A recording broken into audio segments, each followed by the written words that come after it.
Oke,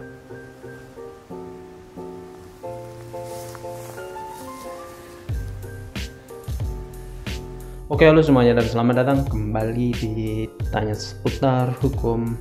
Ya, untuk kali ini saya akan menjelaskan mengenai hal yang selalu ditanyakan, yaitu mengenai ketika surat panggilan untuk sidang atau surat gugatan atau surat relas panggilan itu tidak hadir.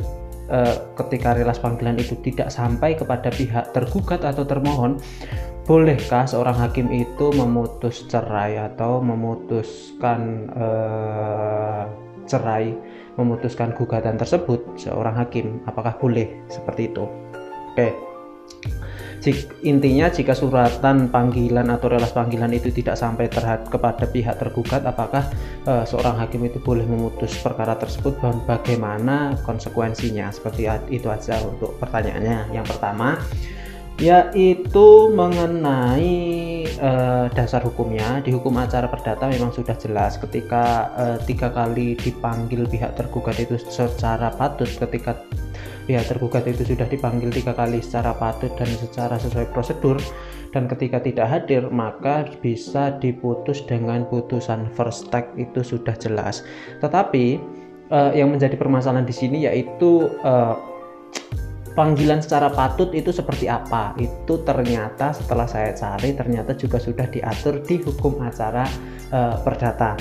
Untuk panggilan secara patut itu sudah diatur dalam pasal 122 HIR yaitu hukum acara perdata, yang intinya di situ mengatur mengenai tata cara untuk pemanggilan pihak tergugat, yang dimaksud dengan panggilan secara patut. Jadi ketika seorang tergugat itu tidak hadir 3 kali berturut-turut bisa diputus dengan putusan first take.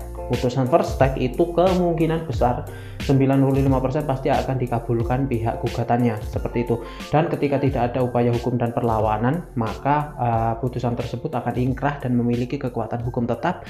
Akta cerai akan keluar. Oleh karena itu bagaimana statusnya? Ini maksud dari panggilan secara patut. Yang pertama, yang melaksanakan pemanggilan adalah jurusita dari pengadilan. Jadi yang memanggil itu harus jurusita dan dipanggil secara patut. Ada amplopnya, biasanya kalau nggak secara langsung ke alamat biasanya dititipkan di kantor kelurahan, dan setelah dari kantor kelurahan akan dikirimkan ke alamat yang tertera di gugatan tersebut. Itu jadi harus ada logonya pengadilan, bukan logonya yang lain. Yang kedua, bentuk dengan surat panggilannya, bentuknya surat panggilan. Jadi panggilan harus memperhatikan jarak atau tempat. Di situ kan ada radius pinjarnya juga. Tempo hari pemanggilan dari persidangan tidak boleh kurang dari 3 hari.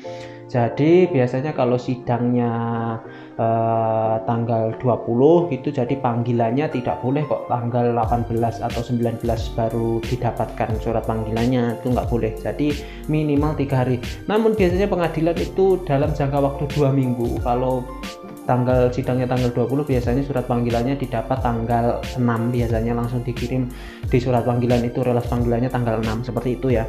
Itu panggilan secara patut.